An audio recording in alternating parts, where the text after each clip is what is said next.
here.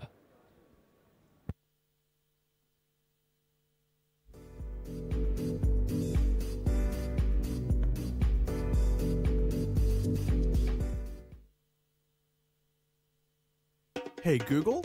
Okay, Google. Hey, Google.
To kick off Google for India 2017, I'd now like to invite on stage Rajan Anandan, Vice President, Google India and Southeast Asia. Mr. Rajan Anandan.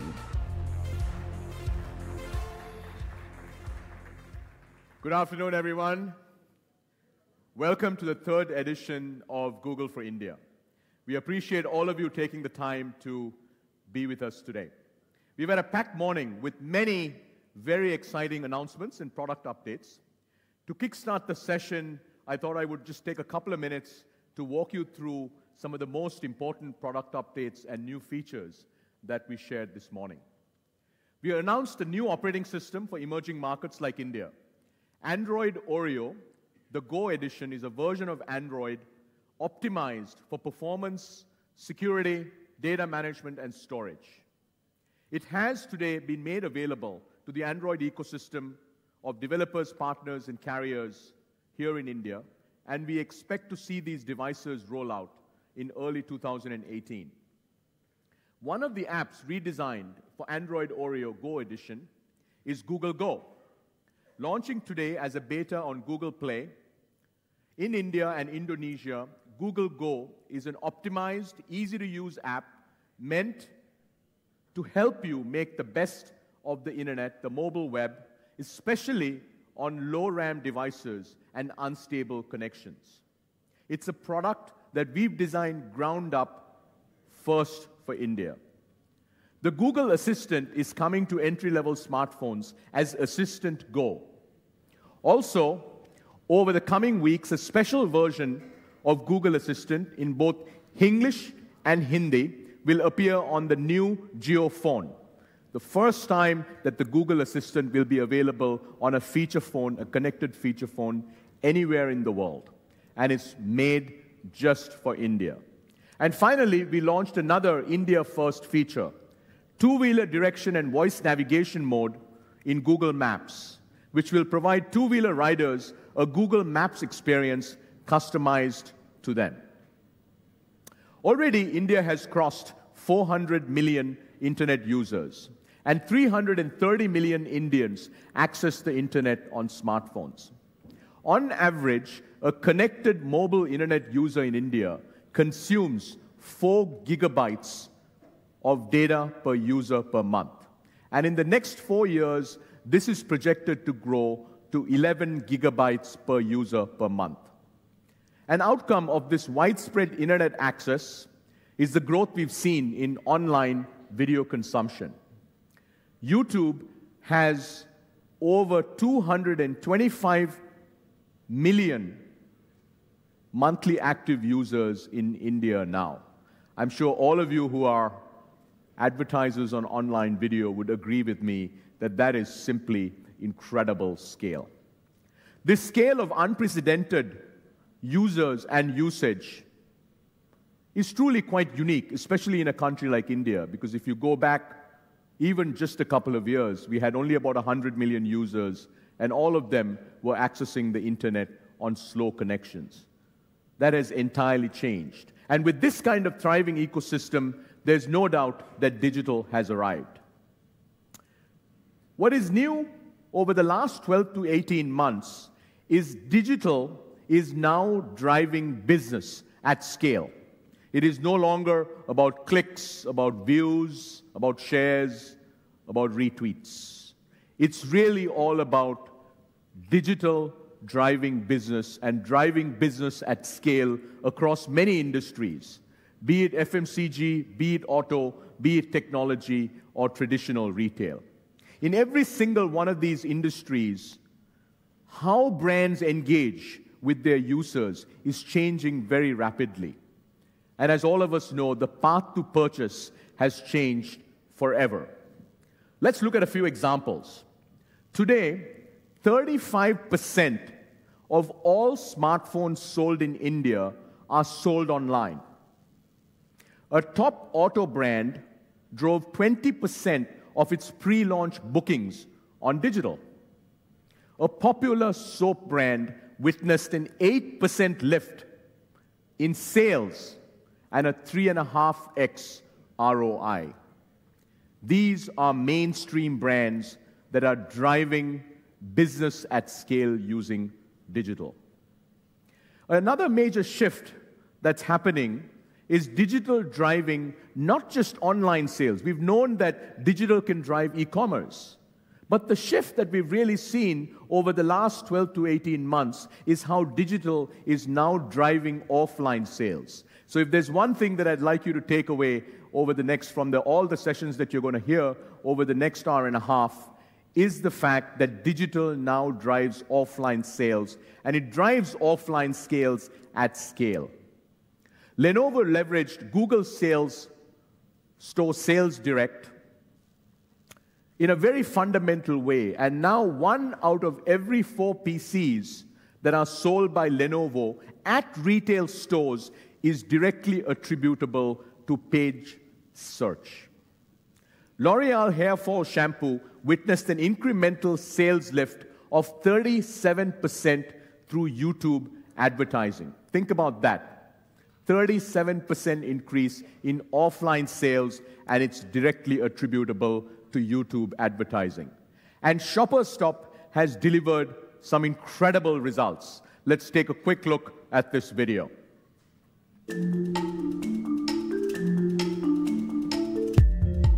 I'm Govind Srikhande, Customer Care Associate and Managing Director of Shoppers Stop. We run department stores, hypermarkets, books formats, specialty retail, almost 300 stores across various sizes and formats.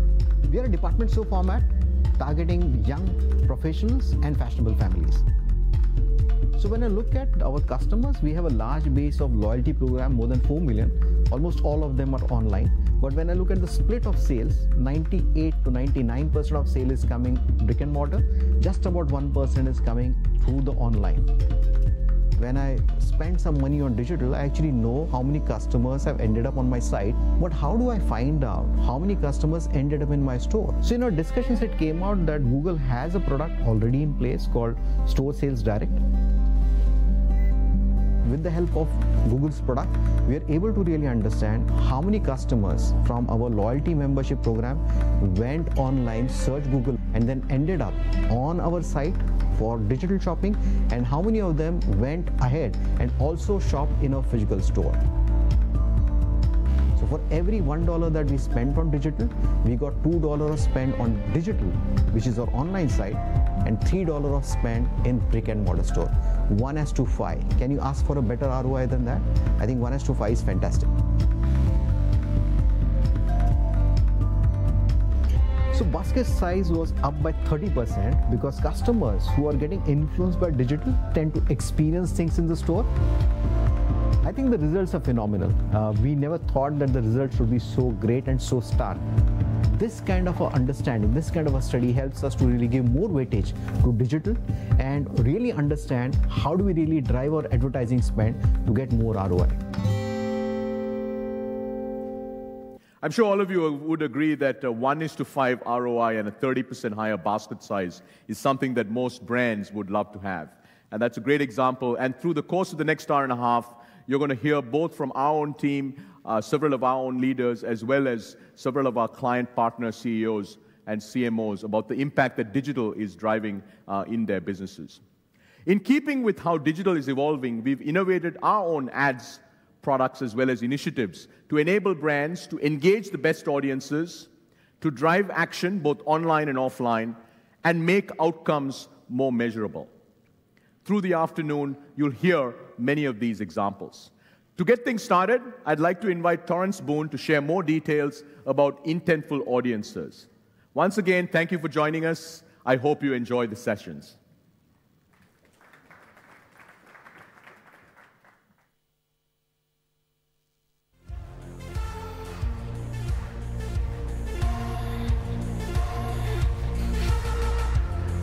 Thank you, Rajan. Good afternoon, everyone. It is so fantastic to be here in India and share this time with you. I'd actually like to start with a simple but very powerful question, and that is, how well do you know your consumers?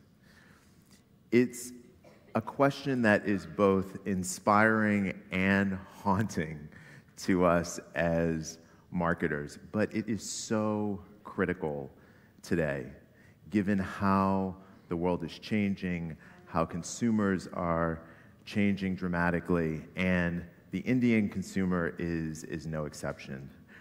Rajan just shared with you that there will be 330 million Indians online through their smartphone.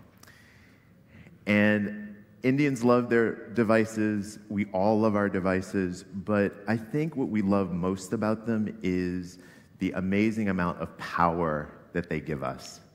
They allow us to get exactly what we want, when we want it, instantly, effortlessly, and this is pretty profound to us as people, as consumers. It's also incredibly profound as marketing professionals because it impacts behavior, it impacts culture, and as brands, we have to keep up and to understand that change. Traditionally, however, we've often focused on pretty broad assumptions around understanding our consumers. Many of us have just come in from lunch. Hopefully you had a good one. So let's take food as an example. It's a big part of India's culture. I know Indians are passionate about food. I can relate to that. Actually, Indian cuisine is one of my favorite cuisines, and I have the great fortune of living just a few blocks from what we call Curry Hill, which is a neighborhood in Manhattan that boasts some of the best Indian food in the city. And what I've learned, even from as far away as New York, is that Indian cuisine, Indian food is incredibly complicated. There are myriad cuisines across the country. But as marketers, we're often simplified in our approach to how we market foods. We make very broad assumptions with simple rules of thumb. As an example, we characterize staples as commodity products, mostly repeat purchases, and that we don't really change our choices in food unless we get some recommendation from friends or family by word of mouth. The other assumption is that women do all the cooking. They're the ones in the household who do the cooking. And thirdly, it's a labor of love. We assume that it's their labor of love. It's how they keep their family happy and healthy. And even though these are pretty simplistic assumptions, we use them to define so much of how we go to market, the creative we use, the channels we use.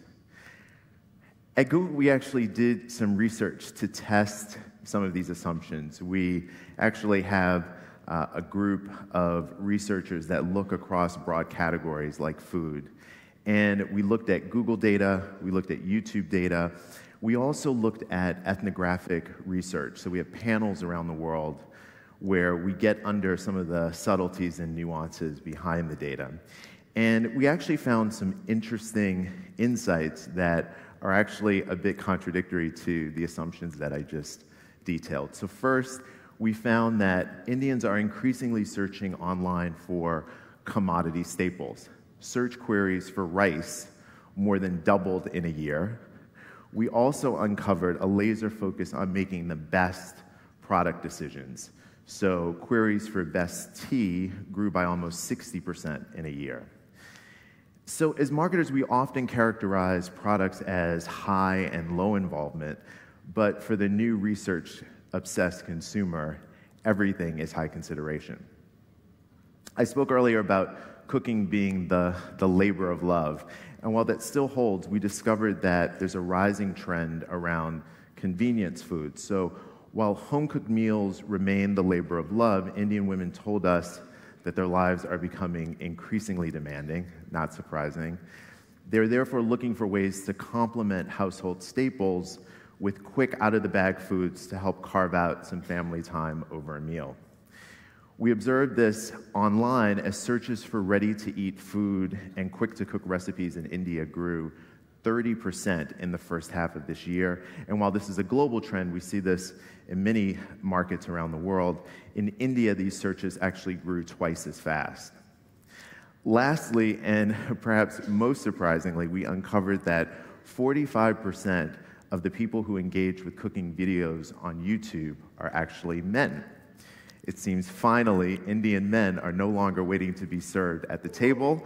They are, in fact, starting to lend a helping hand, and the world will never be the same. So, to recap, with these broad rules of thumb, we're likely missing out on some critical questions. Who is our consumer? What do they care about? How do they make their choices? What channels should we be communicating with them through? Like I said, we often rely on demographics, location, simple assumptions about our consumers, but with the smartphone, we now have access to thousands of signals that can help us identify and understand our consumers better, like what they're searching for, what they've been reading or watching, where they've been. These signals have the potential to help us understand our consumers better and understand their intent, their interest, and the activities that they share. We are really fortunate at Google to have 7 properties with over 1 billion users. And through that vast array of data, we can help you connect the dots by making the activities and interests people share across platforms inform the ads that we show in a given platform.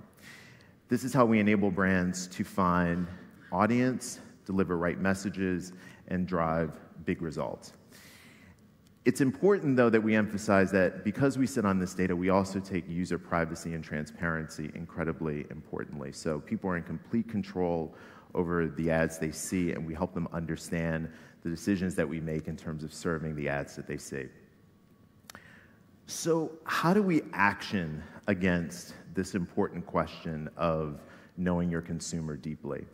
Today, I'm really excited to share with you progress that our teams have made on helping you find better audiences, new ways to actually find your consumer online, and importantly, connecting the dots to develop deeper engagement. So on the first, how are we making audiences better? We're improving the quality of our audience solutions by connecting the data across Google, across devices, and in real time. We're bringing rich new signals to audiences on YouTube. You will now be able to use searches people have performed and locations they've visited to customize an audience that is even more relevant to your brand. With this deep insight into your consumers, their intent, their behavior, you can actually create immersive experiences that they interact with. One example of this here in India is the Nestle brand Maggi.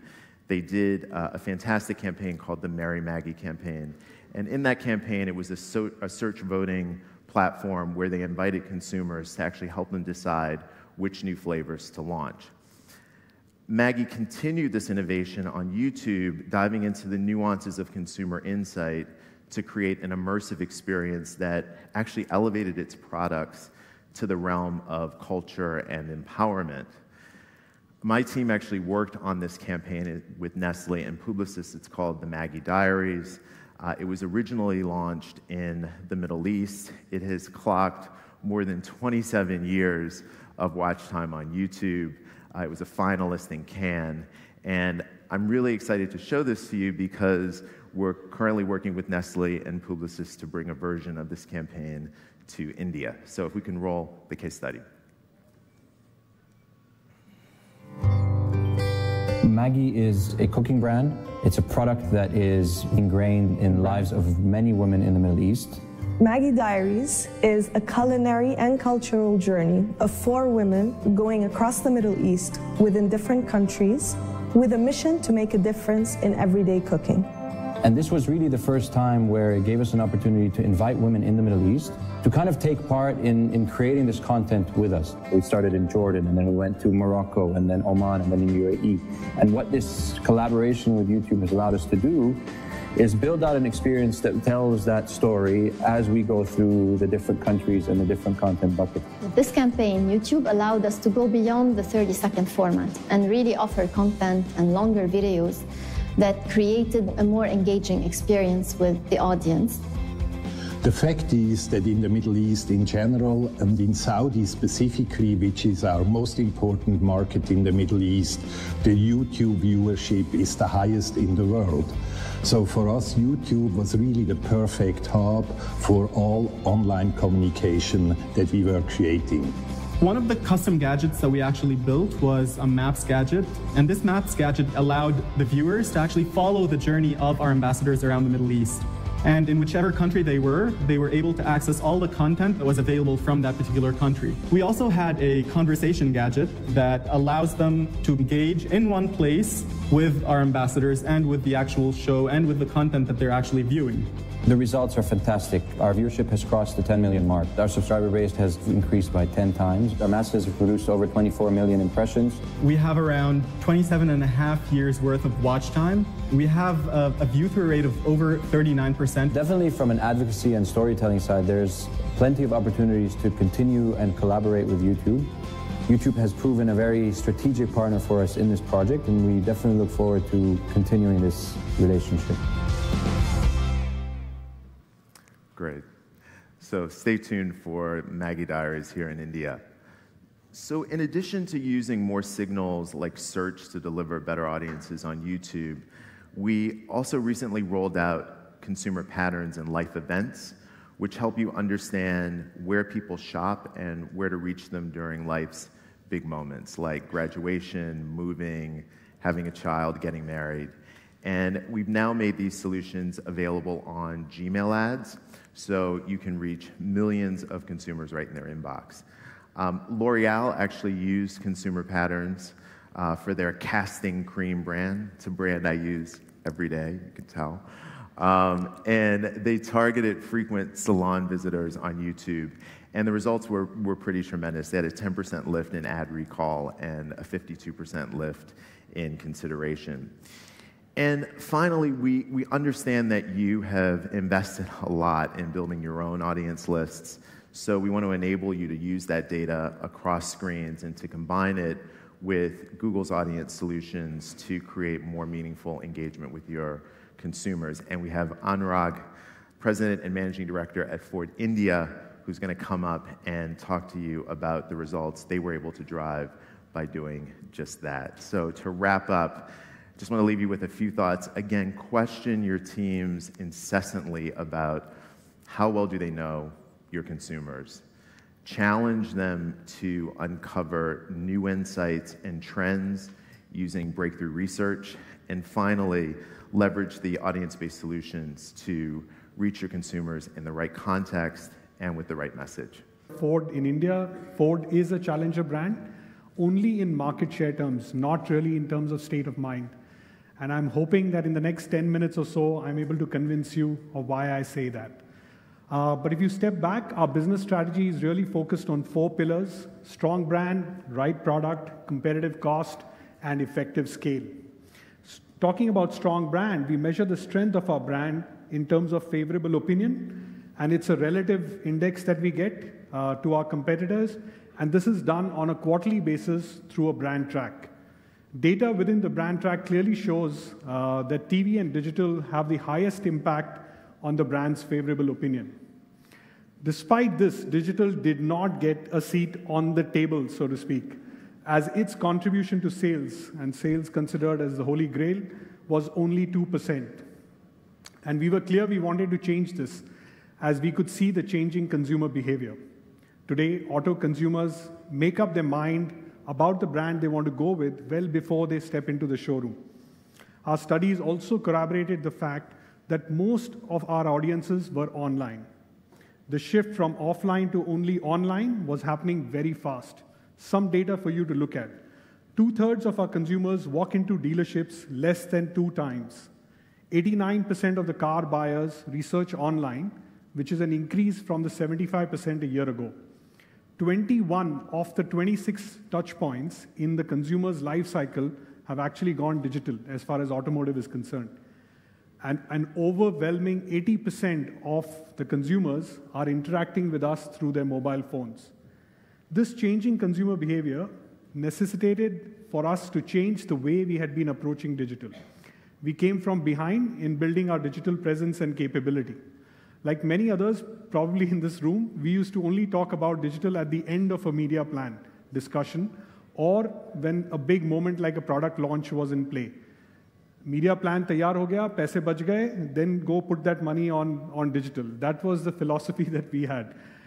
Media strategy used to also be driven depending on the time of the month. So at the start of the month, the pressure was not high. Middle and end of the month, when the dealers were asking for more inquiries, leads, that's when the media plan would get crafted for, and all the money would go to print, quite honestly, because the dealer channel pressure on or understanding of print was much higher.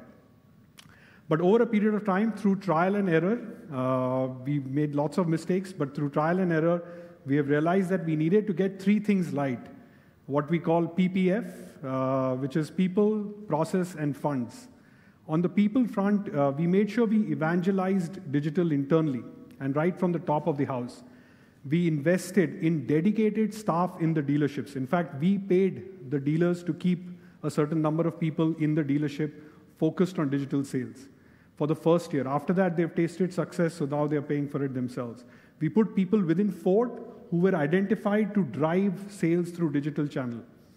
We also put tight governance or what we call periodic reviews with senior leadership team, where the field team had to come and present why the dealers were not selling more through digital. And once the message goes from the top of the house to the channel and to the field team, magic does happen. The second thing we did was really around process. We revamped all our processes. Many of them were broken, quite honestly. We automated the lead flow from online to the dealership, and it was done to the phone of the consultant. So as soon as you create a lead online, it would go immediately in real time to the consultant's phone. Real-time tracking of lead status. We had tons of MIS and dashboards that we were looking at. We also started recording all the phone calls that were made to the dealerships through the online tools. And this was then used for specific training programs at the dealerships. Finally, funds, dealer and dollar, they start and end with the same letter. They also have the same number of letters. So the language that the dealers understand is money. So we made sure we put money where it was needed. So we added dealer staff incentive for digital lead conversion. And at our end also, against a lot of resistance from dealers and internal teams, we just earmarked 25% of our media money to digital. That's it. You have only 75% to play with. Go make whatever you can of it. So the foundation to achieving our goal of 20% of our sales through digital was to connect with customers early in the purchase cycle and stay with them through their journey. We partnered with Google to develop a 2-pronged audience strategy. Number 1, reach out to new relevant customers using the Google in-market and affinity audiences. And the second was to remarket to customers that had engaged with our brands online.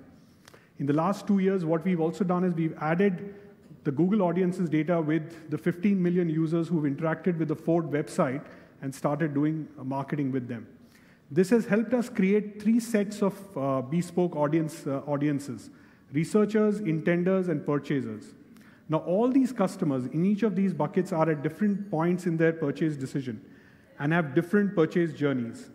We leverage this audience insight to reach out to them with the right message at the right time, and at the same time, we tailored their experience when they came to our Ford website. So if you came in first time, you saw some content.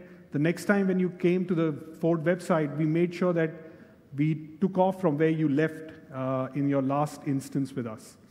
We also built a single customer view with double-click to help us visualize these customer journeys across all online channels, right from first impression to test drive. In fact, we challenged ourselves to take this step forward, and we tied it back to the ultimate goal or holy grail of a sale.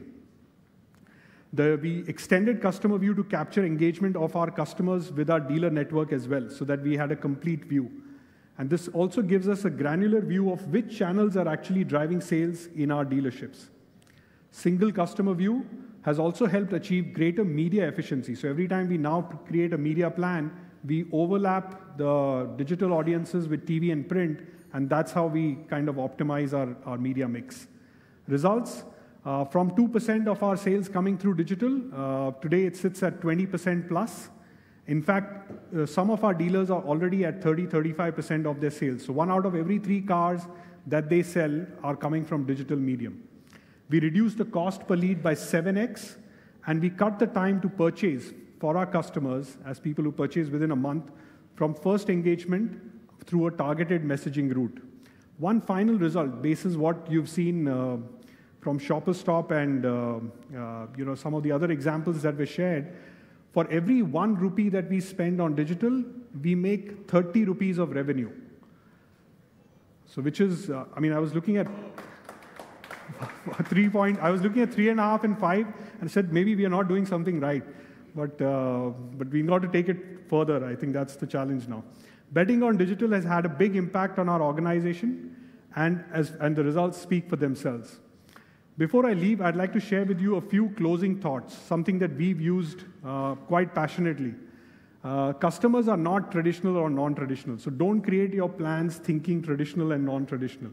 It is critical to understand that what your customers want and what they are interested in. And I think Terence shared some really nice insights there. Second, digital has happened. Get the organization ready, your channel behind the medium. Evangelize it, and after sometimes force it. Just like finance guys do, just force it. Third is experiment. It is iterative, and you will not get it right the first time. We've made tons of mistakes. You're only seeing the successes here, but we've tried different ways, and it's not worked many times. But be patient and stay committed. Before I close, I just want to thank Ranjit, who's our head of digital marketing, and I also want to thank our agency partner, Global Team Blue, for really pushing us to do things and think differently. Thank you. Thanks, Anurag. Can't wait for you to reach your next digital goal.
से कम है के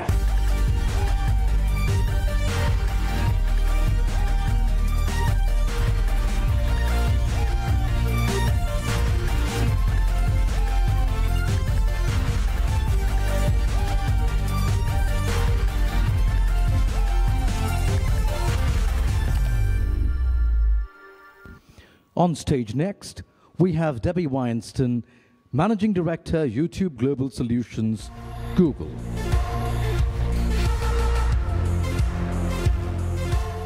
Namaste. My name is Debbie, and I lead a team at Google that develops products and commercial solutions for advertisers and agencies. And I'm delighted to be here today to talk about YouTube. Over the years, YouTube has emerged as a force for creativity.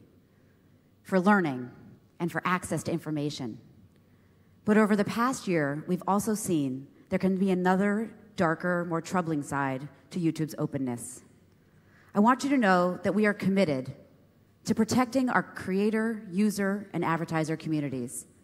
We've made major improvements over the past year and will continue to invest in new systems to combat emerging threats on the platform. We'll strengthen our resources and we'll tighten our policies on what content can appear or be monetized on our platform. Now, while we take these key actions, we'll also continue our commitment to developing unique and valuable products and solutions for advertisers. And today, I'll share some of those developments I'm most excited about. Now, before my time at Google, I actually sat on the opposite side of the table. I was a vice president of global media at Unilever, where I was responsible for communications planning and digital partnerships for some of the world's largest brands, brands like Dove and Surf and Axe that I know are popular here in India as well. So as I approach my role at Google and YouTube, I really think very much about the three key questions I know marketers are facing. First, how do you find your consumers? Second, how do you break through and capture their attention? And third, how do you drive action and deliver measurable results? Let's talk first about how you find your consumers on YouTube. Now, you've heard several times today that in India, more than 225 million people are coming to the platform on their mobile phones alone. And just over the past year, mobile watch time has grown by nearly 400%. And YouTube is not just a phenomenon in the big cities. Access to cheaper data has made YouTube a pan-India phenomenon. We see huge growth across India, with 60% of watch time now happening outside the big 6 metro areas. And YouTube is growing across all age groups and SECs. Recent research we conducted with Ipsos shows that consumers across core audience segments relevant to brands, from millennials to moms to working professionals, they're all choosing YouTube as their go-to platform for video. We see that 2 out of 3 moms actually claim to have already purchased a product that was advertised to them on YouTube. And millennials, they say that they're twice as likely to come to YouTube to research a purchase than any other platform. And 2 in 3 business professionals come to YouTube for learning and research. But most importantly, we can find your consumers. As Torrance was just sharing with you, for the very first time this year, you're able to leverage the signals from other Google properties like Search and Maps to find your potential consumers on YouTube. Let's think how this might work for a marketer. Imagine we're the brand director of a mobile phone manufacturer looking to boost sales during a holiday season. Traditionally, he or she might target a media segment of maybe men 18 to 34 as the closest proxy to someone who's most likely to buy a mobile phone. But the reality is much of this budget would have been wasted. Many of those men might not need a new phone, and many potential buyers might be women or outside the age break. So how can we find a more relevant business match? Well, we can think about people who've searched for mobile phones on Google, or maybe they've watched unboxing videos on YouTube, or maybe they've looked for a mall or a particular tech retailer nearby.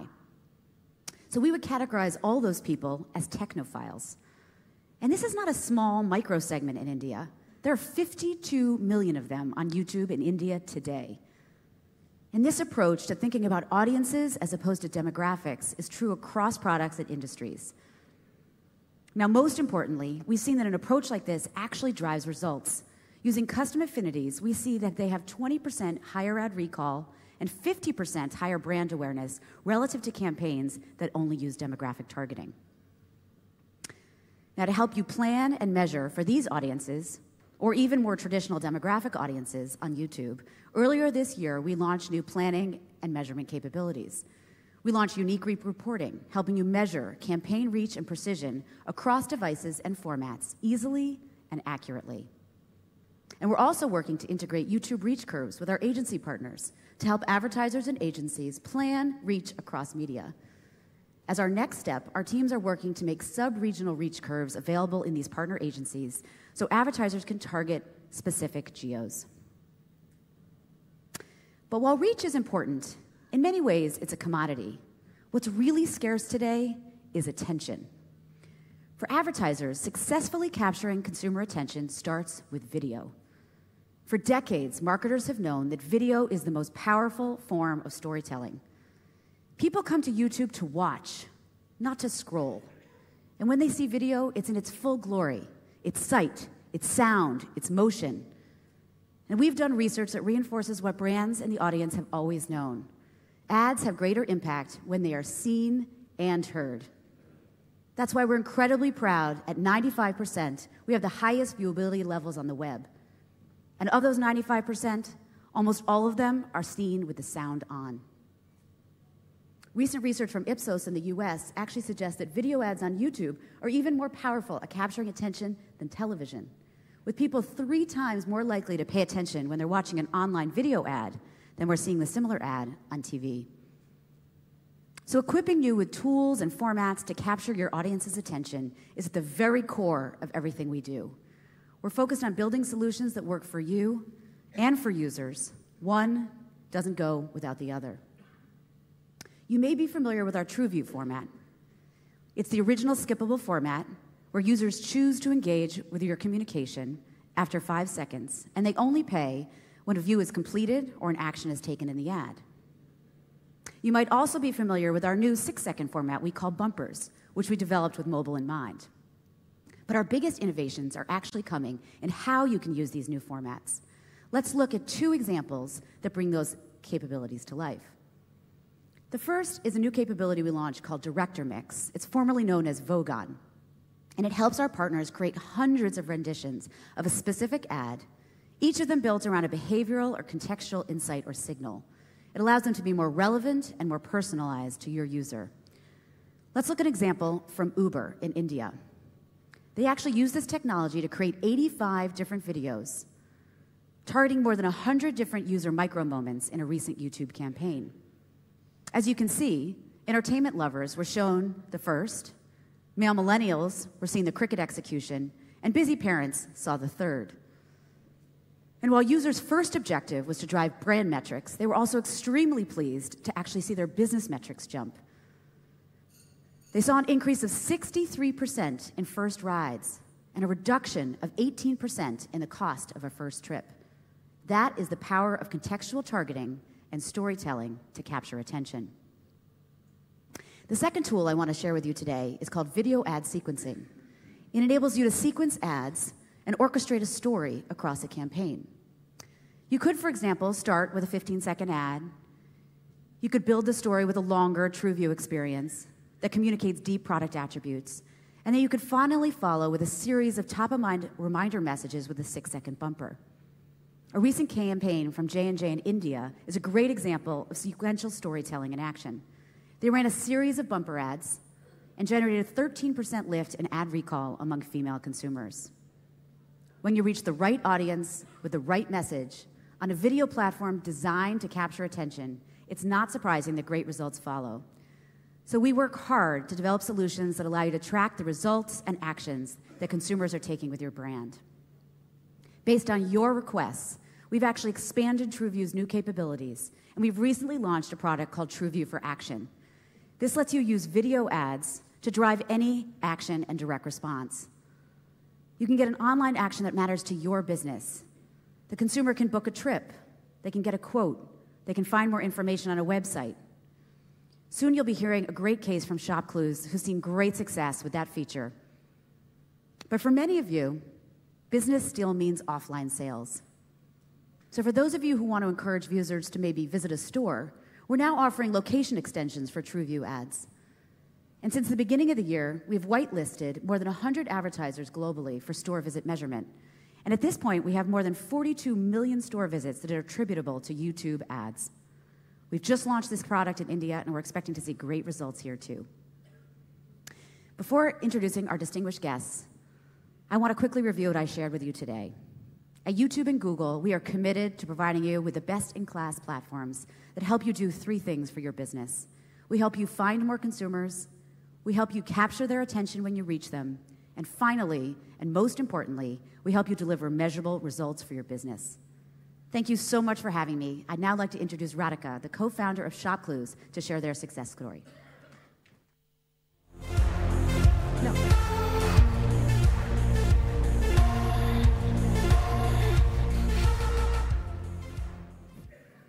Hi, guys. So I just heard Debbie talk about Shop Clues and what we've been able to do with YouTube, and very excited to be here for many, many reasons. Quick introduction, I'm Radhika Agarwal. I'm the co-founder and Chief Business Officer at Shop Clues, and currently I run marketing as well. So here, wearing multiple hats. We started our journey in 2011 with a very unique proposition. We wanted to take India's bazaars online. We wanted to focus on consumers that are based out of Tier 2, Tier 3 cities, and merchants that are based out of Tier 2, Tier 3 cities as well, and get the essence of Bharat, which is where we believe real India resides, get that to come online, and commerce to be enabled online. And our sellers and our customers are those that you would find in local bazaars, such as Sarojini Nagar in Delhi, or Alwar in Rajasthan, and many other smaller towns and cities in India, across India.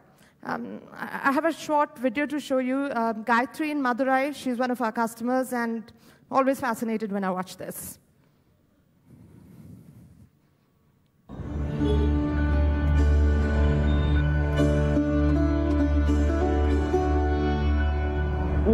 என்னோட பேர் காயத்ரி. என்னோட ஹஸ்பண்டும் பையனும் 3.5 years.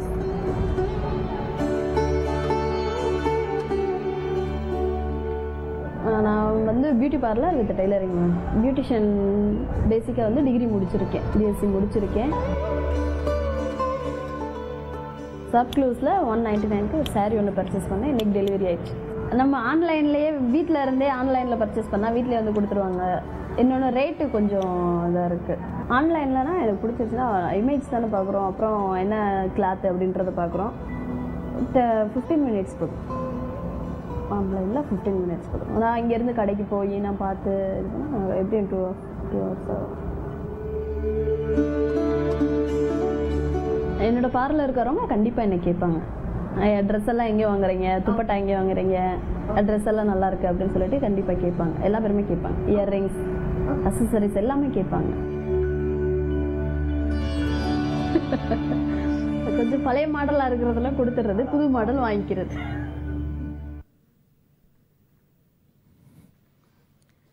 I always think Gayatri tells the story far better than I can ever tell the story. And it's fascinating how our customers have been able to discover us over the last 6 years. Today, where we are is that 70% of our customers are based out of Tier 3, Tier 4 cities. We have more than 28 million listed products.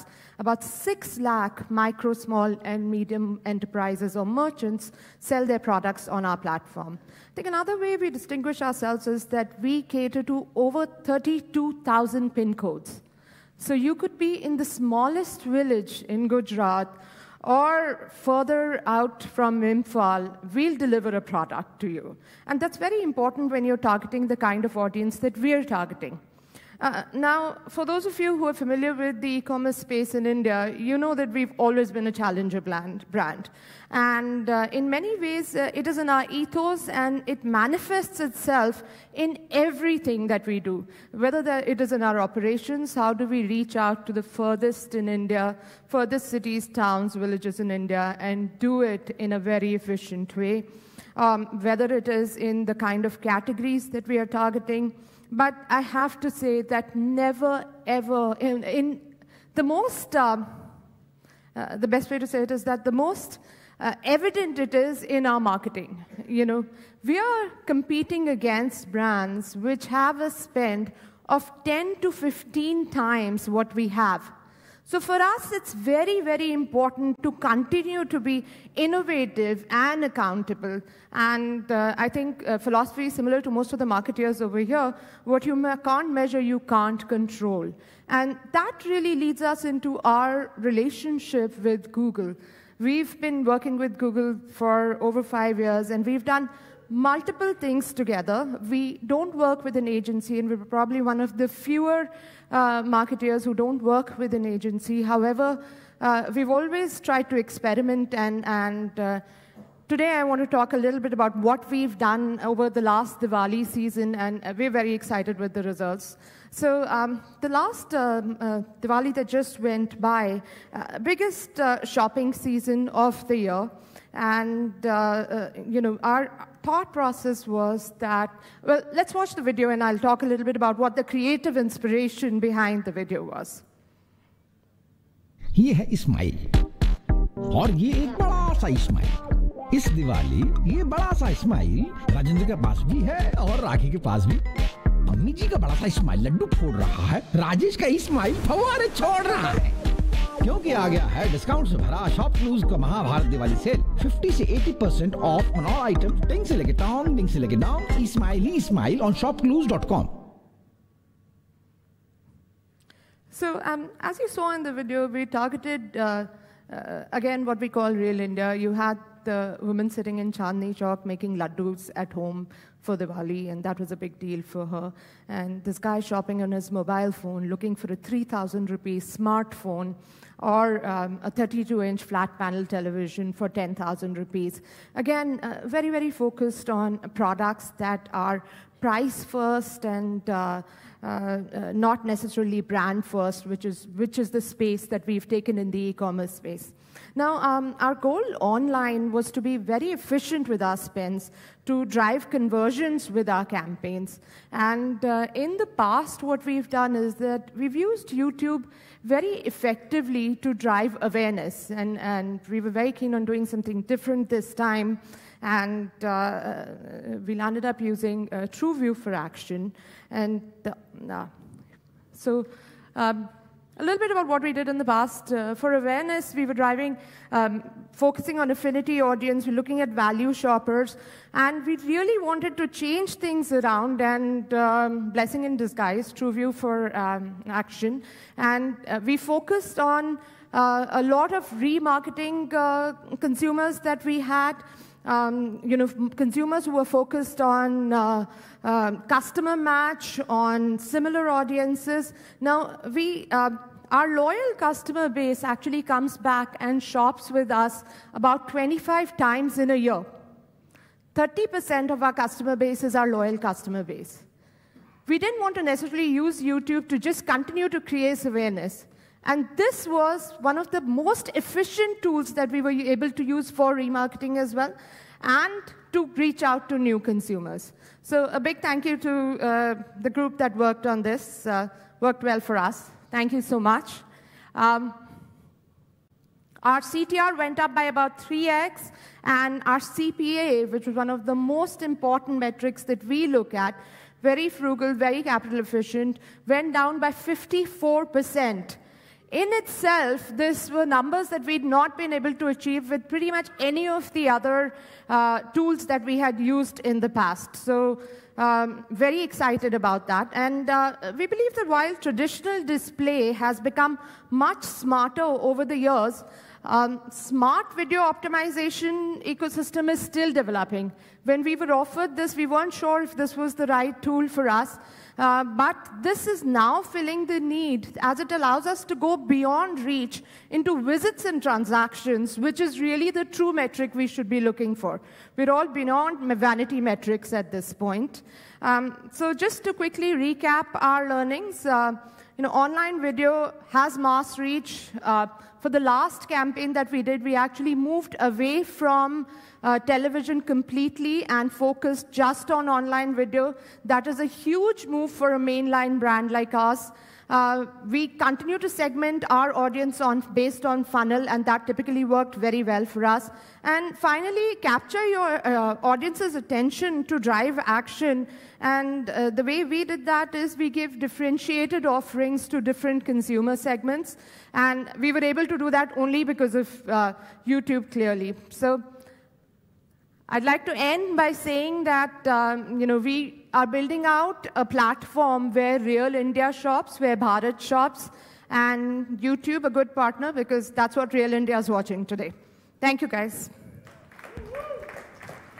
Thanks, Radhika. That was very insightful. Next on stage, we have Anuradha Agarwal, Chief Marketing Officer, Marico, to continue the conversation around online video. Anuradha Agarwal, Chief Marketing Officer, Marico.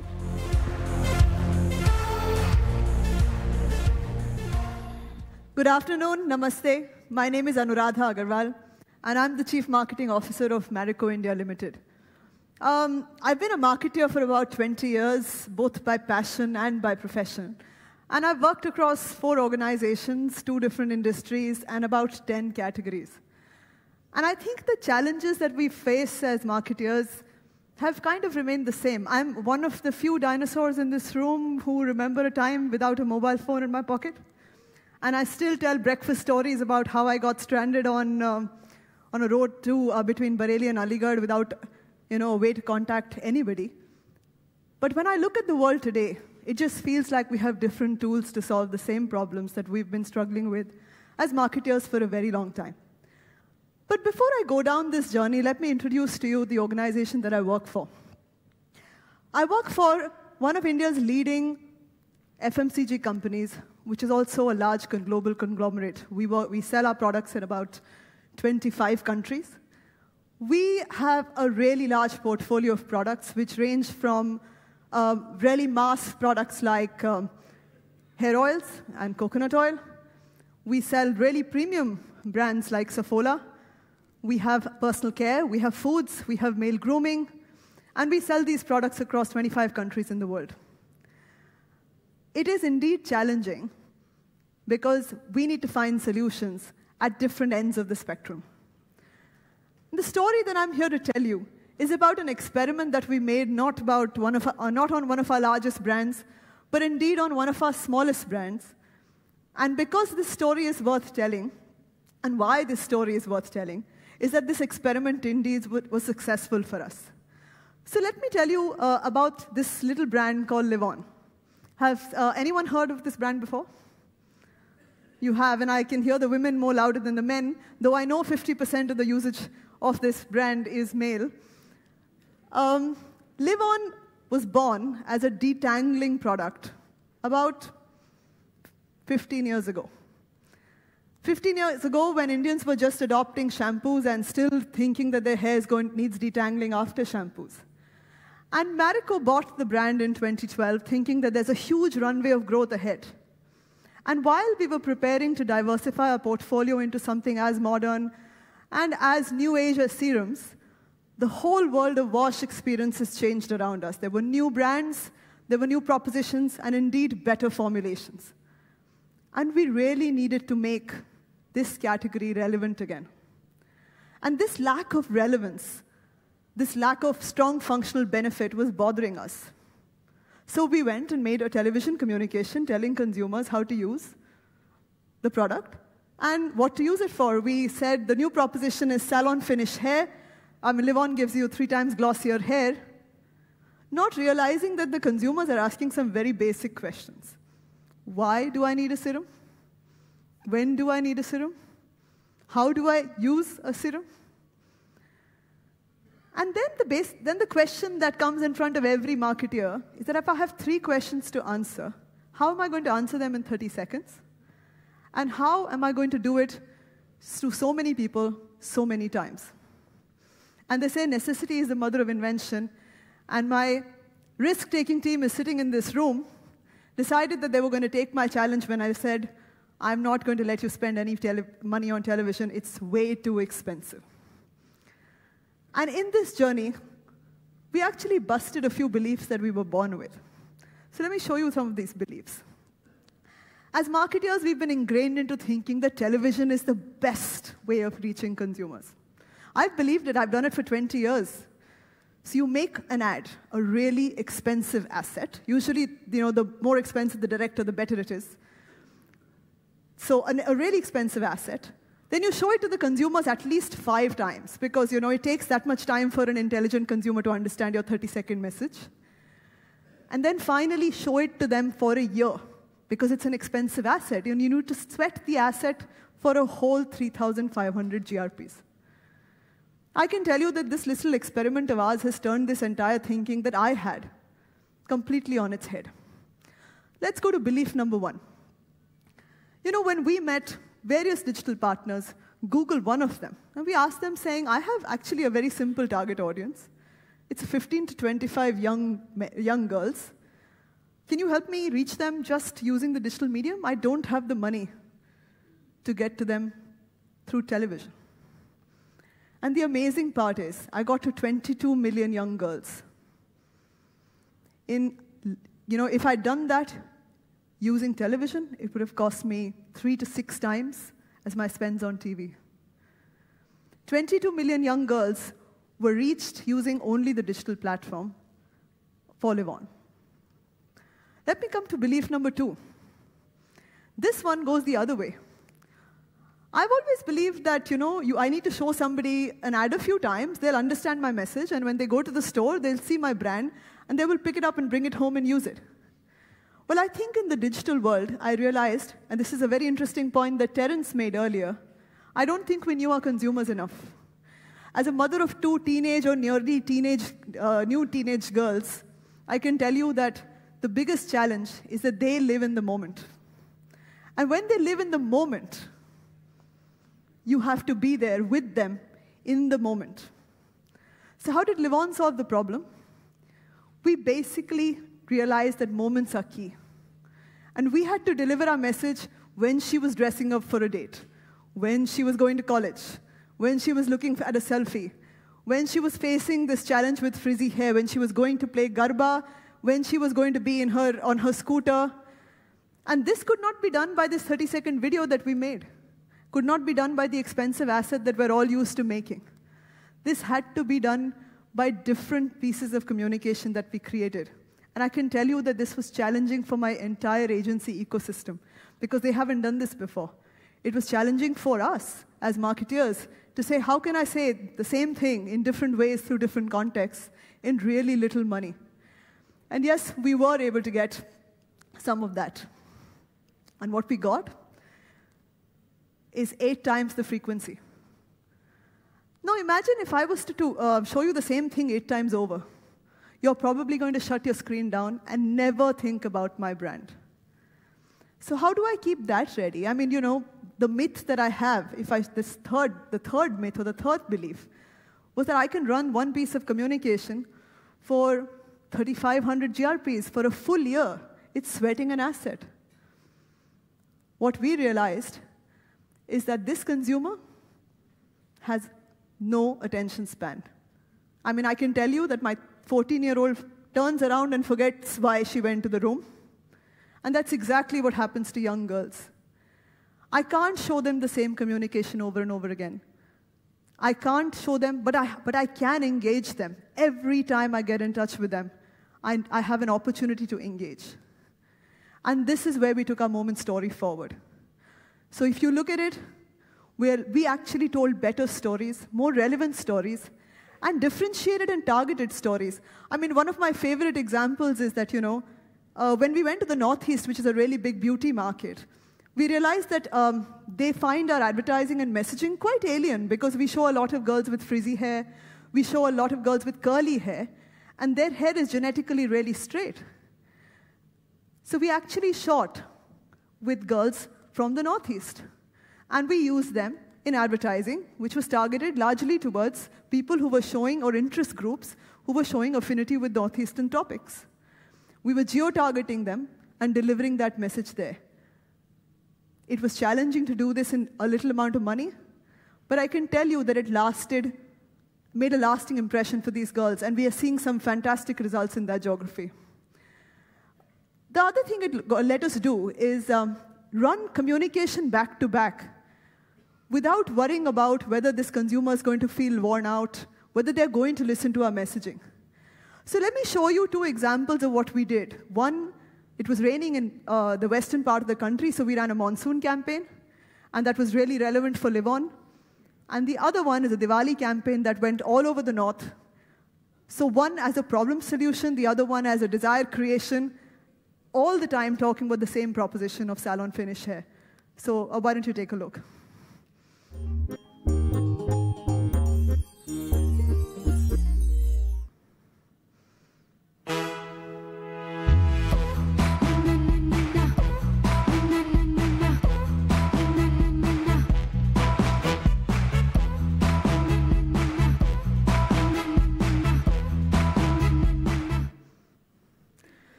So as you see, they're not really long pieces of communication because it doesn't take too much to land that message.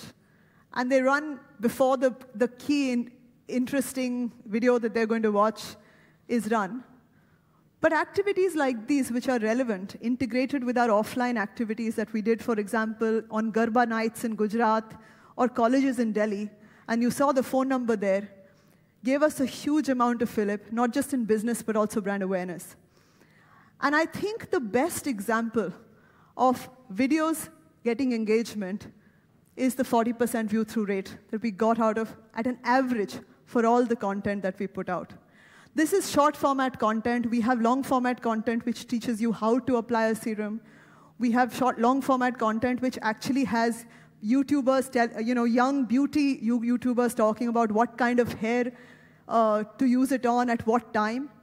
And all this content gets a huge amount of engagement from this consumer. So this is all very exciting, and it gives my brand team a lot of work to do. But I must tell you that what this did for us is that Livon has become Marico's first digital-first brand. And when I say digital-first, what do I mean? I spend about 80% of my business, 80% of the money on digital. And that doesn't mean that I always spend 80-20. It means that I spend on television only 1 or 20% of the time. And then for the rest of the year, I don't spend on television. And the best part is the results. And for a category which was near flat to stagnating for, like almost a decade, an 18% growth over a period of almost a year, and also 65% increase in relevant target audiences, in relevant channels, without spending, I think for the last 8 months, a penny on television. So this experiment continues, and I still call it an experiment, and I must call out to my team, Gauri and Ankit, if you can stand up and take a bow. So these guys took the challenge. I can tell you that it wasn't an easy sell, either to me or to the rest of the organization, because when you go to a sales team, you have to tell them, listen, my film is going to be on air from tomorrow. You need to put greater pressure in the market.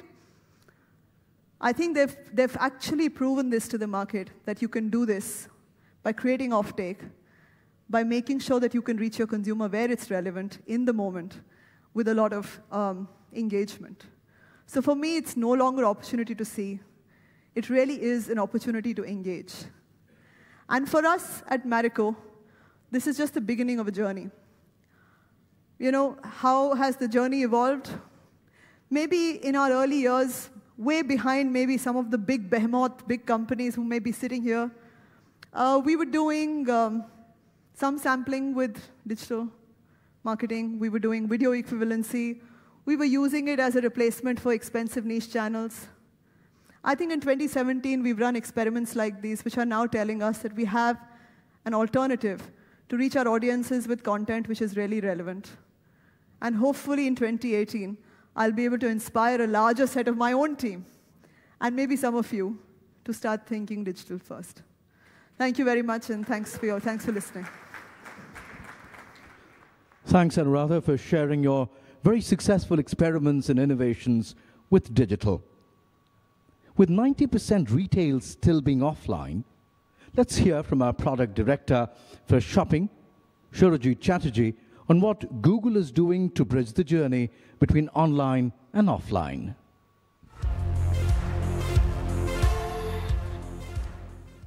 Good afternoon. I'm Surajit, and I lead shopping products at Google. Prior to my role at Google, I actually worked as a head of product at Flipkart India. I see some of my Flipkart friends here today. One thing I learned during my time at Flipkart was that building for India is not a simple copy-paste of US experiences. It requires rethinking and reimagining the entire consumer experience from the Indian shopper's perspective. Today, I'm going to share with you some consumer insights, as well as show you a glimpse of how at Google, we are designing products with Indian shopper in mind.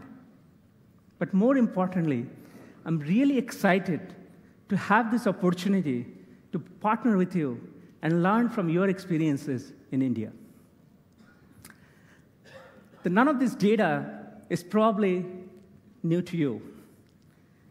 Indian retail market is today at around $700 billion, and it's going to go to $1 trillion in 2022. Indian e-commerce is growing really fast. And despite all the media hype around e-commerce, actually online is still only 3% of overall retail. And it's continuing to going to be around that percentage point for a while. Just as a reference point, US is at 9%, and in China, which is leading the way, is at 23% e-commerce as proportion of total retail. If you look at the consumer behavior, it's evolving really fast in India. You heard from a lot of the other speakers earlier today. First, the distinction between online and offline is blurring. Consumers are seamlessly moving between surfaces, devices, and contexts before, during, and after visiting your storefront, which means that brands and businesses with both digital and physical footprint have a huge competitive advantage to reach people both online and offline. And mobile is really becoming the new door to your store. On Google, globally, we are seeing that local searches are growing 50% faster than mobile searches overall. In India, that number is at 10x. Just to repeat, local searches on mobile is growing 10x faster than mobile search overall. And mobile search is growing really fast in India as well. Not only that, 40% of mobile users in India who conduct a local search actually visit a store within 24 hours. In fact, by 2020, 1 out of every 2 purchases will be influenced by digital, which for India means mobile. So how do we translate all these insights into building products that actually delight customers? First, we think one-size-fits-all approach does not work for shopping. Buying a dress or buying a phone and doing your weekly essentials shopping, like grocery shopping, are not the same things. We really need to understand deeply how consumers behave in the real world when they buy different products.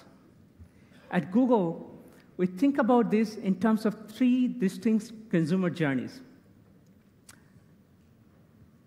It so happens that these are the 3 categories, the 3 biggest categories of organized retail in India. The first one is aesthetic, which are things like fashion, home furnishing, where inspiration and personalization, like size and fit, really matters. The second one is research, where price, spec, reviews really matter for buying things like smartphone, a washing machine, or an air conditioner. And the final one is task-based shopping. These are everyday essentials, like groceries and personal care items, where efficiency, speed, and price matters most. We have been studying each of these journeys really deeply, and we are also looking at the local ecosystem in India and how that is evolving around these journeys. For example, in India, Big Basket has created a differentiated experience in buying fresh groceries. You can order groceries and get a delivery within 45 minutes or maximum or few hours. And you can get easy refunds, actually micro refunds, by just uploading a picture of a damaged eggplant. In fact, I have done that myself. Myntra and others have built a great experience around aesthetic journey. And in just a few minutes, we are going to talk about how Shopper Stop and Lenovo are connecting consumer journeys from online to offline. The most important insight for us is that these journeys are actually distinct, and hence we are building tools and products specifically for each of these journeys.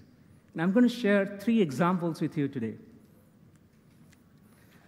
For many of us, visiting a retail store and browsing through products or window shopping is one of the most pleasurable experiences. But how do we capture this behavior on a digital canvas?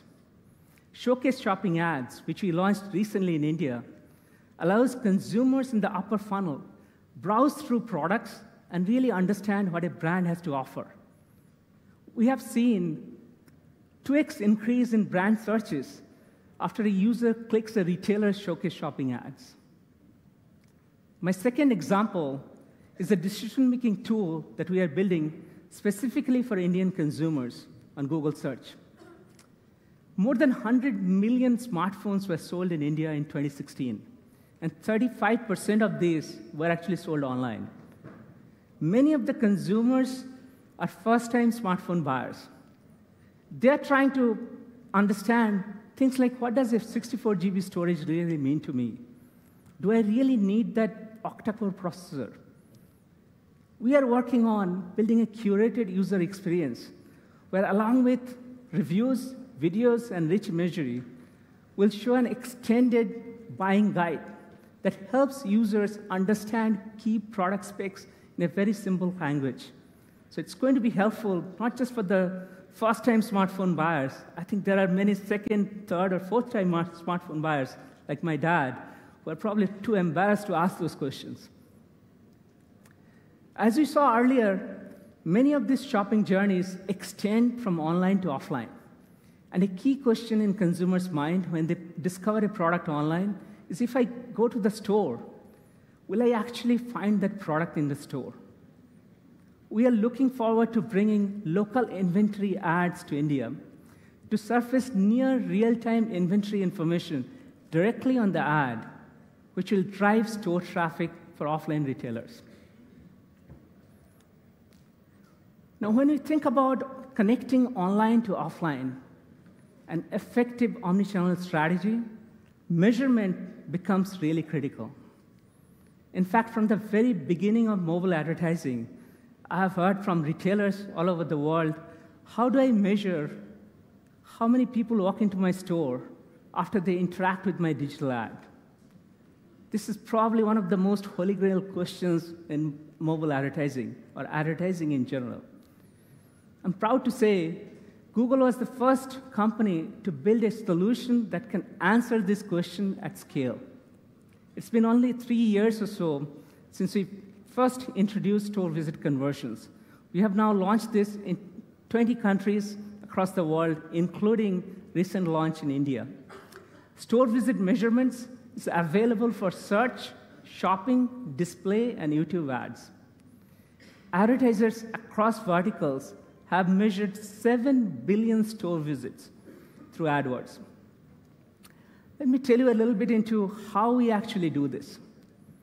First, I want to stress that we built store visit measurement with user privacy at its core.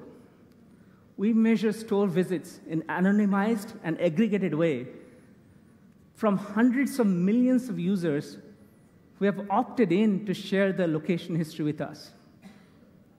And with the same mapping technology that powers Google Earth,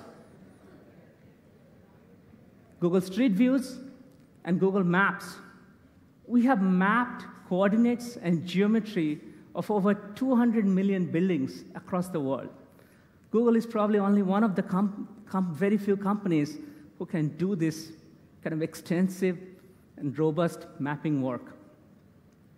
We use deep learning models on top of this massive amount of data to reliably measure store visit in some of the most trickiest situations. Imagine a multi-story mall or a dense urban area with stores right next to each other.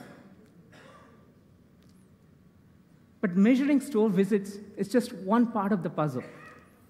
Many retailers are asking, how do I know that when someone walks into a store, they actually buy something? Advertisers around the world have been participating in our store sales direct beta to measure how their search and shopping ads lead to in-store purchases. Let me talk about Shopper Stop. Shopper Stop happened to have an extremely successful loyalty program with 4.5 million customers.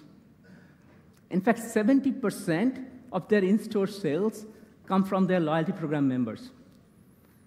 But for Shopper Stop, only 1 in 100 customers actually purchase online. So for them, understanding store sales is really important to solve the online to offline puzzle. ShopperStop discovered that when they take into account store sales, the ROI from Google search ads actually increased by 3 times. Furthermore, ShopperStop found that customers who start online through Google are significantly more profitable. In fact, they generate 30% higher basket size than average store visitor. Another great example is Lenovo. Rajan also mentioned this case study. They used store sales direct and found out that 1 out of every 4 laptops sold at a retail store in India had paid search influence. To summarize, the opportunity in retail is huge and is growing really fast. To take advantage of this opportunity, it is important to think about end-to-end consumer journeys. And finally, mobile is the new door to your store, and offline retailers are in a unique position to leverage their physical location to take advantage of this opportunity. Today, I showed you a few products that we are building to help you along the way. Of course, we are not claiming that we have all the answers. In fact, I'm looking forward to continue the conversation and learn from each one of you to create products that are truly relevant and valuable to Indian shoppers. Thank you. Thank you, Surajit, for that insightful presentation on retail and the new shopping experience. I'm sure it'll excite a lot of you to know more about this, more about shopping. And sticking to the theme of shopping, I'd now like to invite Mr. Kishore Bayani, founder and CEO, Future Group, to join Rajan on stage to have a fireside chat on what's next in retail.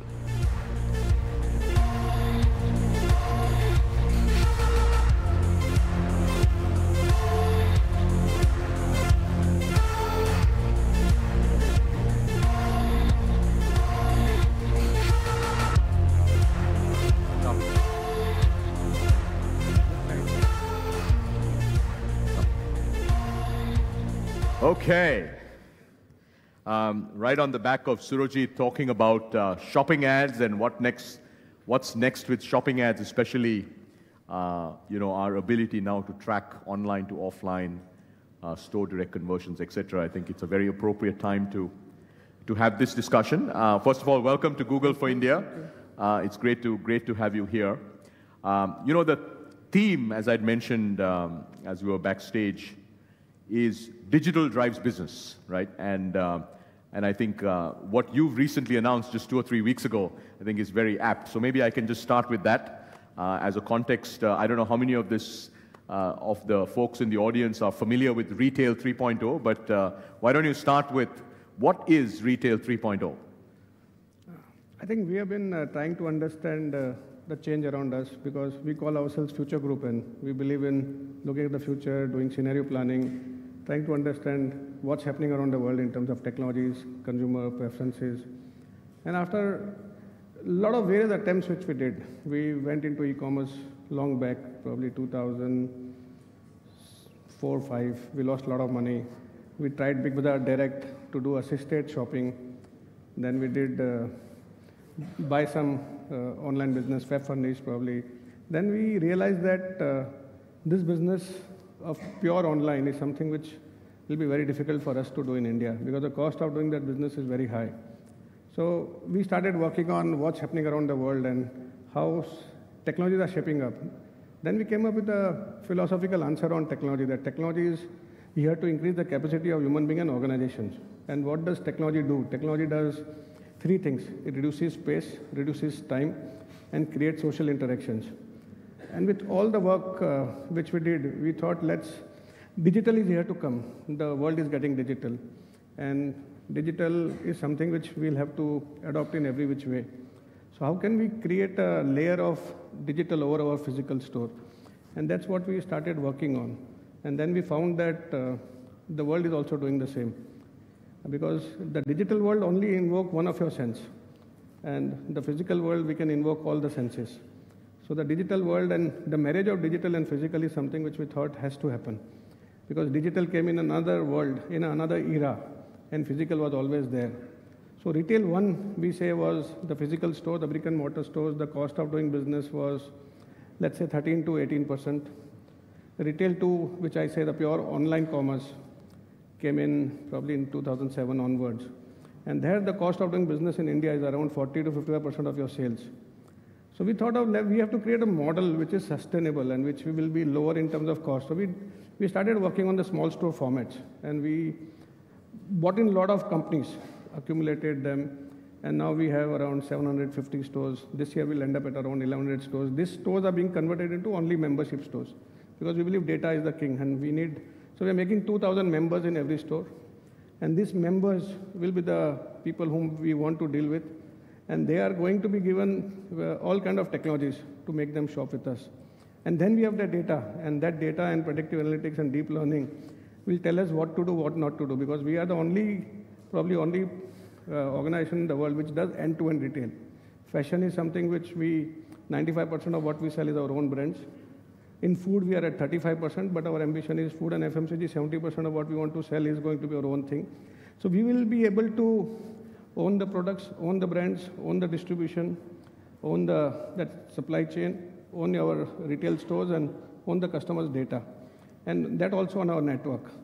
So we want to build a network of 10,000 stores. We want to have 2 crore members, 20 million. And once you have the data, I believe we will be able to now layer and sell consumers the 3,500 SKUs which we are selling in the physical store, which can be ordered on the voice, which can be bought in the store, which can be ordered through the smartphone. We are creating a digital account for them, a digital khata. They get credit. We sell them insurance. We are creating a marketplace on which they can sell all other categories, the same members. So we don't want to deal with multiple members. We want to deal with confined 2 crores and then going up to 5 crore members. And we want to give and serve them with everything and get into one-on-one personalized shopping. So we are working on building up a huge data lake. And this data is what will drive our business, our production, our manufacturing. The entire collaboration will be done through the data which we gather over a period of time. So that's what Retail 3.0 is. And Retail 3.0 on our prototyping will operate at around 6 to 10% of sales. So lower cost than retail. Lower cost and within 2 kilometers of every consumer. So our cost of delivery also will be very, very low. Plus the customer acquisition cost is virtually zero because I'm getting money on acquisition. Right. So the current Retail 2 has a cost of acquisition of a customer which is around 20%. The cost of fulfillment is around 20%.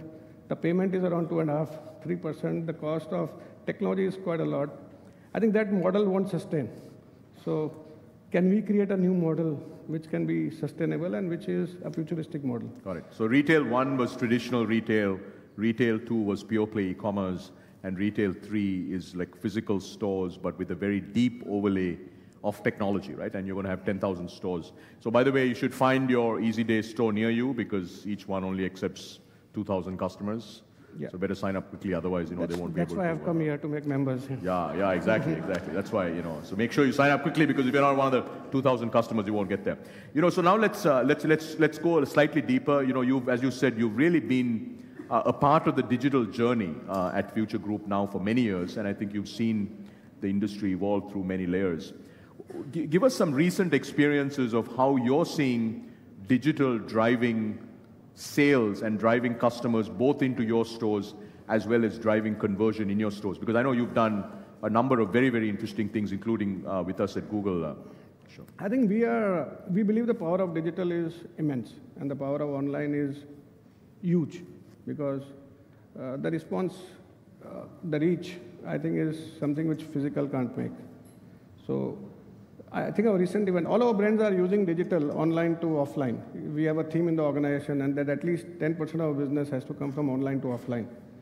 So I think the last thing which we did was a very interesting thing, which was an event in Brand Factory, wherein for the first time in India, we had ticketing done for people to enter the store for our free weekend shopping. And we had 350,000 members registering online to enter our stores and paying us 100 to 250 rupees. Right. So we collected nearly 7.5 crores or 8 crores online for physical to enter into our stores. Right. So they paid online just to be able to enter at the right time to get the kind of deals. And we had time slots given to people to enter. So this was a very recent event. I think we have done couponing with you. The response has been more than 40% on Google search. I think we do decide your price event on Twitter, which is we put up a product every week, and the number of tweets it gets discounted by that amount, and the sales goes up at least 300 to 400%.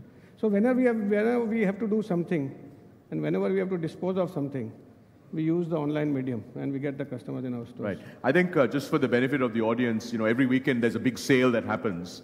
And we partnered with Future Group to see if we can offer online coupons for these weekend sales, right? And I think over one weekend, we had 100,000 consumers in a specific set of markets that actually redeemed these online coupons. So you think of it as an online ad. You click on a search ad, you kind of get access to this coupon. And the in-store redemption rate was 40%. Which is never heard of. Which has never happened, right? So I think, again, it's a very tangible example of online driving offline I think behind sales. One of the rooms we were discussing with your team, how can we create one of the largest shopping event? Because I'm very excited by the event which I visited, the 11 Alibaba, and we would love to work along with Google to create that event in India. Yeah, we should do that. So you could create the big billion-day sale that is profitable. We'll create our own name. No?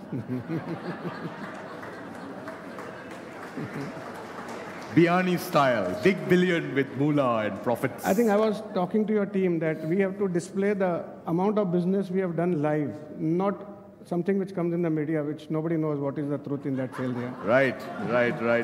Yes. I think we should partner with you on that. I think that would be very exciting. That's what we're discussing with the team. That's good. Very exciting. So let's keep going down this digital journey. So talk a little bit more. One is obviously using online to drive offline sales in your stores.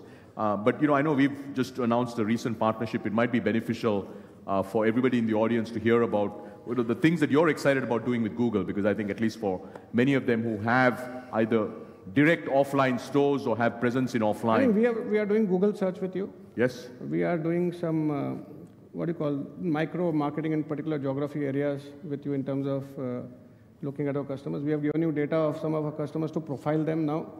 We want to create personas of the consumers, and we believe Google can help us in doing that.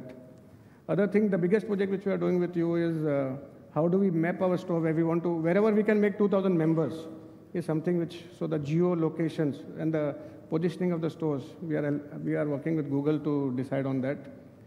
I think we would love to do that shopping event which we have been discussing. And besides that, there are other 2-3 big projects which the teams have been talking. One is on the fashion side of business, and one is on online to offline strategy. And I think the last one will be I think the biggest one, I think we can create a new shopping festival together. Yes, looks like you're pretty excited about that. I think just, he kind of glazed over this, but one of the things that we are pretty excited about working with Future Group on is identifying where these 10,000 stores should go, and just so that I think the audience understands, because we have so many signals, right? We have Android signals, we have, large number of Maps users, we actually know what they're searching for. So we can combine sort of Maps, Android, search, YouTube, we can combine all these signals to identify where these 10,000 stores should be located. So that's actually a big project that we've embarked on. And the other one is, once you have the store, how can you use digital to get to the 2,000 customers per store? I think we're very excited about the partnership. And profiling of the customers, because personas will determine what to do, what not to do in the store. Profiling in our business, we don't use profile, personas, I think. Personas, what we are saying. Personas, building personas, yes. Let's, now as you're making this shift, tell us a little bit about what are the organizational capability changes, because it's a pretty dramatic shift you're trying to make, right? Or is it? I don't know. I think the first thing which we are changing in our organization is from organogram to infogram. We are redesigning our organization based on the information we have. So the decision making will be very, very different. Instead of a desk, we are going to create war rooms where there are screens, and we are getting into real-time data. Any new product launches, what is the sale in a real-time basis, we come to know. I think we have already created an organization. Our FMCG organization is live on data. Any new launches, we see the performance of that product in geography, regions, every day. So we are wanting to make our organization real-time, infogram-led, and... what does infogram-led mean? I think in all the information. Today, I think if you look at the history of the organization, they were all created in a hierarchical manner because the information used to flow from the lowest end, the clerks to the CEOs or the MDs. And the information got filtered. I think today's information world, everybody has the same information. Who is more wiser to take a decision on that information is somebody will get that information and the other people will get some other information. So the whole information is getting redesigned and what information should be shared with whom. Yeah. So I think that's going to be a big shift. And secondly, like one of our organization, Future Supply Chain, which is opening up its issue tomorrow, it's an IPO. That's a paperless company. That's an entire digital company. So that works 100% digitally. I see. We track our movement of stocks to the trucks to our warehouse is entirely digital, and it's all done through technology. Terrific. You know, I think many of our clients and partners in the room, deeply think about this question of how can they build digital skills. So what specific advice would you have for them? Obviously, they should become an infogram organization, but most of them probably want a little more specifics on what advice would you give them? I think you have to destroy everything. Destroy everything? Absolutely. Like, what does that mean? Destroy your thoughts first. Huh? Destroy the thoughts. Destroy the thoughts, point number one. I hope you're writing this down. Yeah. Attend Google events like this. Attend Google events. Yeah, let's give a big round of applause. This is good. And be in full attendance when I'm there. Yeah, that's right. That's especially important. I'd give a big round of applause and applause when you say interesting things. Yeah. Anyway, I think it's a mindset shift. Secondly, you need to deal with a lot of younger people. Younger people? A lot of younger people. Yeah. And anybody who can't change should not be there in the organization. Right. What do you do with people who can't change in your organization? We change them. You change them. Yes. Yes, that you can do. I mean, that's great. Okay, now last question before we wrap up. At the Retail 3.0 event, which was very, very exciting. By the way, if you haven't been to a Future Group launch event, I strongly recommend you do that. I was fortunate enough to attend one a couple of weeks ago. You painted a 30-year vision for Future Group. I think as a way to wrap up, I'm sure the audience would love to hear Kishore Bayani's 30-year vision. I think 30-year, I'll tell you why 30-year vision. We never made a 30-year vision ever. I used to make 5-year vision. Then we started understanding how companies work. And a lot of organizations, like when we looked at IKEA, they have a 60-year vision. Walmart has a 30-year vision on a country in which they enter. China has a 100-year vision of the country. And I think India works on a 5-year vision. And we also developed that vision. So we became 30 years old in 2017 when we started. All right, so this year you're 30 years. Yeah, so we thought let's look at the next 30 years and look at the past and let's look at the future. And so 2047 is when the next 30 years will happen. That will be 100 years of India's independence also by... it's amazing how these numbers all kind of add up and sync up. And when we started working on if we build a digital organization, layer the whole digitally, what is the kind of growth we can have. Currently, this year, we'll be around 30,000 crore as a group. And if we compound 20 to 22% compounding, by 2047, we can be a $1 trillion enterprise. $1 trillion enterprise. And it can be, if you look at our fashion business, our origins are in fashion business. This year, by next year, we'll sell more than 35 crore garments, which will take us to the top 10 in the world. So next year, you'll be among the top 10 garment brand companies in the world. Yeah.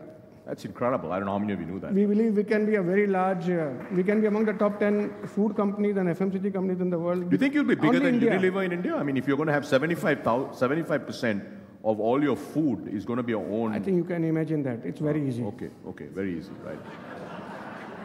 I don't think there's anybody from Unilever here, but that's okay. I think this is a very serious statement. It's not a... No, I know. I don't take it lightly. I mean, I'm not even in the food business. I mean, it's pretty serious. An Indian company has a lot of chance. And there is somebody who has to clothe India. We got a chance to do that. There is somebody who will have to give food and nutrition to India. We'll have a chance there. So India will give us a lot of opportunity. And we have built a foundation and a base. And if we keep on adjusting to the new world which is going to come about, I think we can succeed. And there is no harm in making an ambitious statement, an audacious statement. Yeah, no, absolutely. I won't be alive in 2047, so I won't be accountable. No, but you never know, You never know because, Google has one of our companies called Calico. And Calico's mission is to solve death. So you never know. Both you and I might be here in 2047 having a fireside chat. You never know. I think there'll be a chance to retract my statement. I know, but then nobody's going to remember. Actually, we might be here, but I don't know about everybody else. I think we'll have a whole set of... Let's give Kishore Bayani a big round of applause. Thank you. Thank you.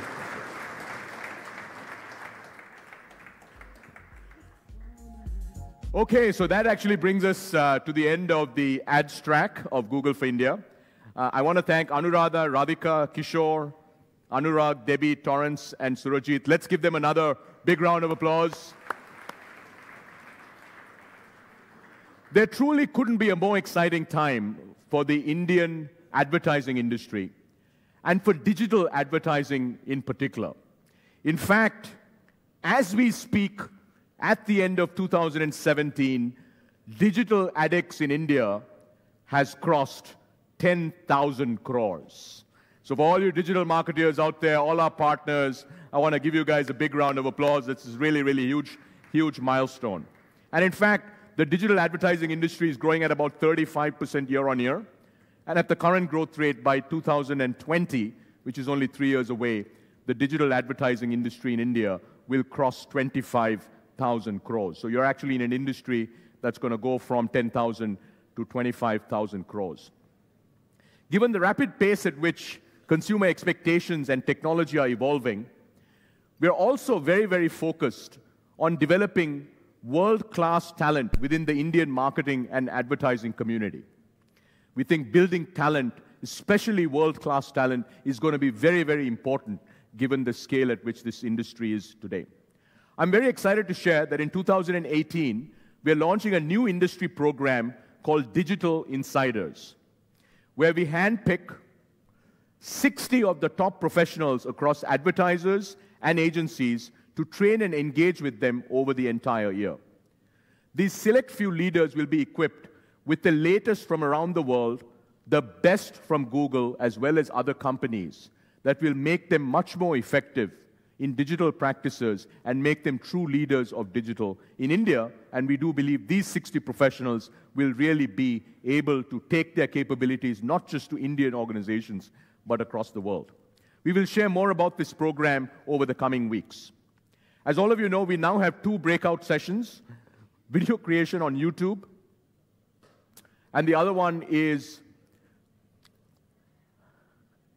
best practices from many of our Google industry experts. And I hope that you're able to join one of these 2 breakouts. Pick one that you actually think is more interesting.